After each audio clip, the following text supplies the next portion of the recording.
So this video is looking at putting custom texture maps on Revit objects. And in this particular case, we're going to do two types of objects in Revit. A custom component that I've built, sort of a slanted wall kind of piece thing, and a standard Revit wall. So we can look at the two different methods of applying a texture map. They're fairly similar methods, but slightly different processes in terms of selecting the object to actually put the material onto the surface. So first thing that we need to do is get a good understanding of how to find a texture map and make that texture map seamless.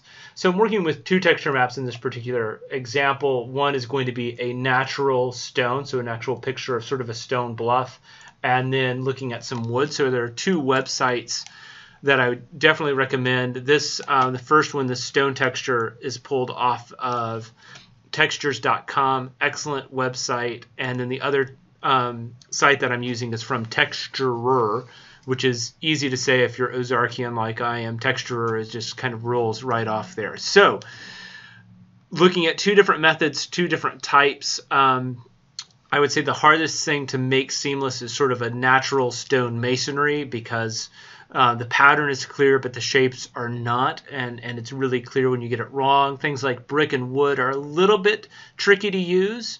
But what you want to look for when selecting a texture map is even tones top to bottom based on how they're going to tile, and something that's going to be fairly easy to work with and also large enough so that you're not seeing the same item or the same material repeat over and over and over again. So inside of our Revit model, what I'm going to be doing is I'm going to put the natural stone face on this surface that's kind of slinking back, and then the wood onto this surface. I'm going to spend a little bit more time on this surface right here just to do a little bit of additional detail, and then we'll look at putting the wood on this surface with a slightly quicker and sloppier method as well. So the first thing that I want to do is go into Photoshop and look at this particular JPEG that I've pulled off of the website, and I'm going to go File, Save As, and I'm simply going to write this right back to my desktop as Cliff Texture Map. I always try and keep my original file. I never want to overwrite it, because as I make modifications to it, if I mess up, I want something to go back to.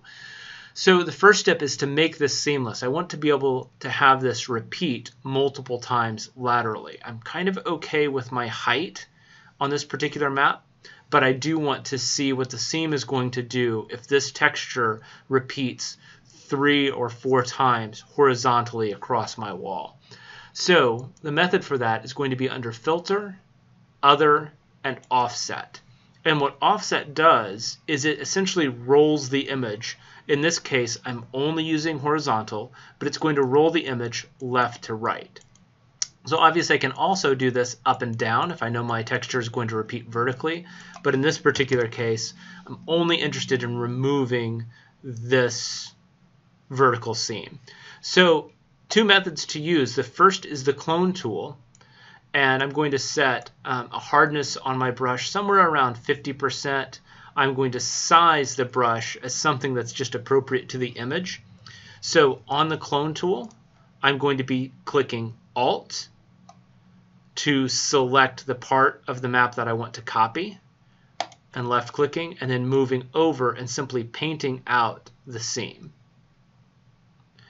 So it's something that a lot of times you need to be a little bit careful with. For instance, I can already see this repeat and this repeat right here as something that's I'm not too wild about.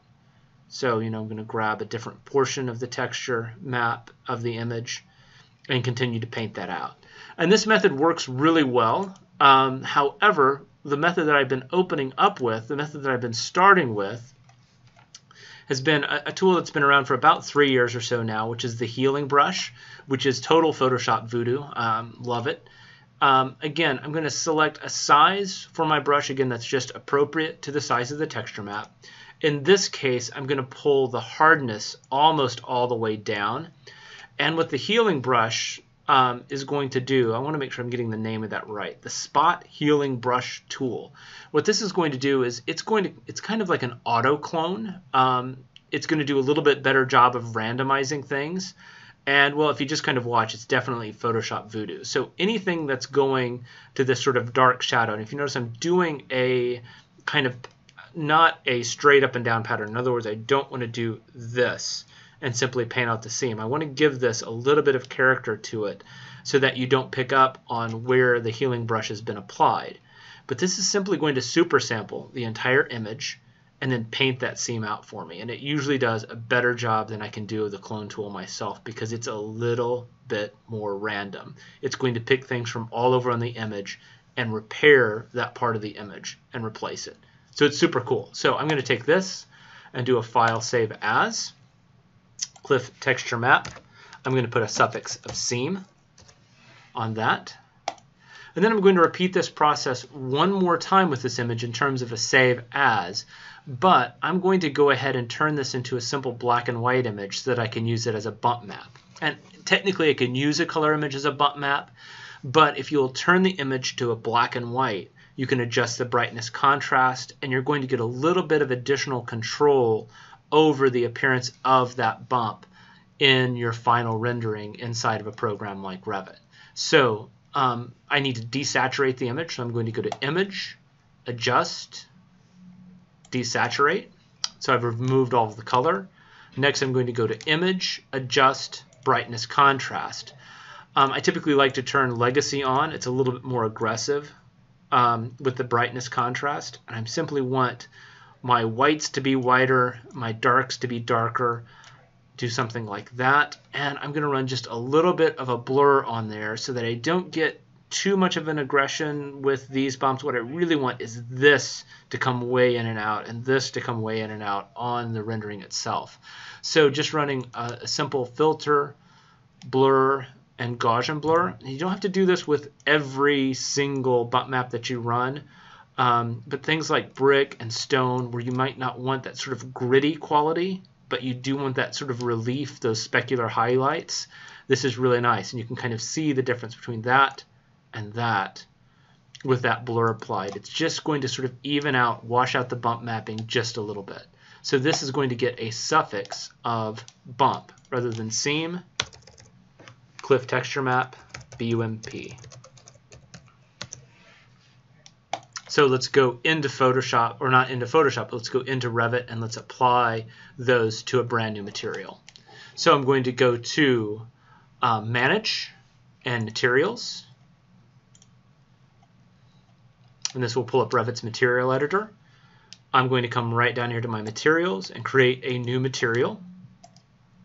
And I'm going to rename this Stone Wall Natural.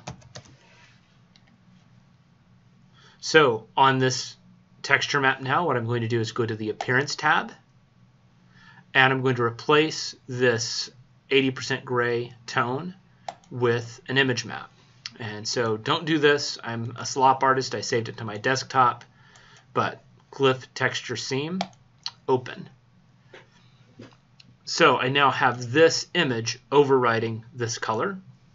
I'm going to expand my preview, and I'm going to change my preview from this weird spherical thing with a hole in it to the wall scene, which is incredibly useful for architecture. This gives you a much better understanding of one-to-one what's happening with the scale.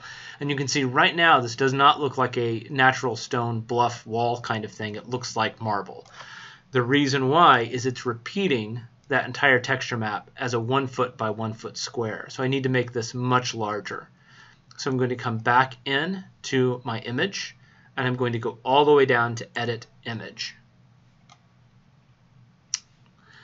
In this dialog box, rather than repeating 1 foot by 1 foot, let's go back into Photoshop and get a little bit of an understanding. It is 6 plus by 4 plus.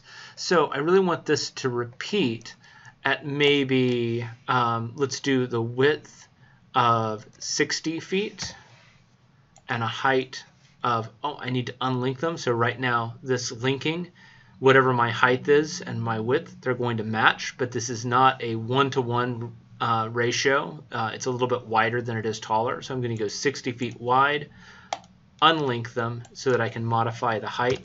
So I want to do the height at not 3060, but 30 feet. Okay, so you can already tell sort of a dramatic difference that has right here. So let's go ahead and say done. And I'm not going to add the bump yet. I want to be able to see the difference between these two objects, or these two with and without the bump, just for educational purposes here. So let's go ahead and say OK. So this is a custom component. And if you notice, there's really no way over here in its properties to add a material yet. And that is because I need to get into the editing mode of this custom component. So I'm going to click Edit in Place. I'm going to select this object again. And now I have material by category. So I can apply a material or a texture map to it. So we're going to apply Stonewall Natural. Okie dokie. And now let's go ahead and come down to a realistic preview. And now you can start to see what that is looking like. So let's do a very fast rendering. I'm going to go ahead and say Finish Model. And let's open up the render dialog box, and let's just do a quick rendering in draft mode so we can get a sense of how it's working. So you can see it's starting to look pretty good. It gets a little grainy in the distance. That's just because it's on draft mode. But let's go ahead and add in a bump map on that material as well. I won't need to reapply it because any changes that I make to the material are automatically going to update on this surface. It's already been applied to that object. So I'm going to go back to Manage, Materials, and let's look at the appearance of this stone wall. And this time we want to add in a bump map. And a bump map is essentially a really nice lie. Without adding any additional geometry, it's going to create the illusion of depth by modifying how light interacts with the surface. It's the same thing as a normal map in a video game. Now, the problem that I have currently is, let's kind of raise this up a little bit. You can see how intense this is and how often it's repeating. I need to do the same thing in terms of the repeat. It's the same size image. I need to edit that image to repeat 30 by 60. It still is probably set as a default 1:1, and I want this bump map to match up perfectly with this texture map. So I'm going to come back in to my sample size, turn off the linking. Let's make the width 60 feet. Let's make the height 30 feet. And now you can start to see how that bump map is applied here. Done. 298, way too much in terms of the amount of intensity. Let's drop that down to right around the 30 range again, where it was set as a default, and say OK. And right away you can already see, just even in the real preview, how those really are creating deeper shadows now in the rock. And if we do a rendering, set it to medium, you'll be able to see that it is definitely kind of playing a little bit more with the light and the specular highlights. The illusion is kind of broken where the rock wall comes to the base. You can see all of a sudden it is flat, and this edge right here is flat. Those are things you can add a little bit of geometry in Revit, or as you post-process this rendering in Photoshop, that's where you kind of tweak this and add that, not such a straight, harsh line, but you kind of mess that line up a little bit in Photoshop so that it begins to emulate what the rock is actually doing. So let's do a similar process really quickly with applying a texture map to a standard Revit wall. So first thing we want to do is go back to Photoshop, and let's look at this wood pattern here. So we need to crop this. We'll pull it in because I don't want those edges to repeat. I definitely don't want that tricky shadowing at the top. And it looks like I need to square up the repeating on the boards as well. Let's go a little bit centered here and right about like that. Perfect. Well, not perfect. Ready to modify. Let's put it that way. I'm going to drag a guide in right here at the top. I'm going to drag another guide in at the bottom, and I'm going to use Edit. Well, I need to select everything first. Sorry, select all, Edit, Transform, and Distort. And what I'm going to use with Distort is I'm just going to pull this up a little bit here at the bottom so that the seams in the wood are straight across. And I'm going to pull this grip down a little bit at the base again to make sure that this seam is square on. And if you notice, I'm not being super precise. And again, in Photoshop, if you need to nudge something slightly and it's snapping, holding the control button down will turn the snapping off in Photoshop. It's a really good sort of trick to know. So I'm going to go to Select and Deselect. And let's get rid of the guides. I think that's probably straight enough, but we'll know a little bit more when I roll the texture. So let's go Filter, Other, Offset. And let's see how well those are matching up. Not too bad. A little bit off here, a little bit off there, but pretty good. And this one we need to roll the vertical as well. And let's get that seam again roughly in the middle. Okay. So what I need to do next is I'm going to come in just a little bit closer, and this is definitely an opportunity really to be a little bit more precise with the clone tool. So I'm going to set the size of my brush a little bit closer to the size of one of my boards. Hardness again right around 50%. I'm going to select what I want to copy, and then I'm going to start painting across this. And again, what I want to watch for is really doing a good job of getting these seams painted in really carefully. I want to make sure that I am not only fuzzing out just a little bit of a portion here in the middle, but I'm carrying the tonality, the color of the wood off in both directions. Poorly seamed maps you'll see only do a little bit this way and a little bit that way, and you actually see sort of a fuzzy edge coming all the way down where the map has been seen. That's the slop artist method of doing it. Don't be sloppy. Take a little bit more time, finish things off really nicely. And what I'm talking about is see that little curve right there, that change in color? That's part of the uncanny valley. We don't want to be in the uncanny valley. We want this stuff to look right.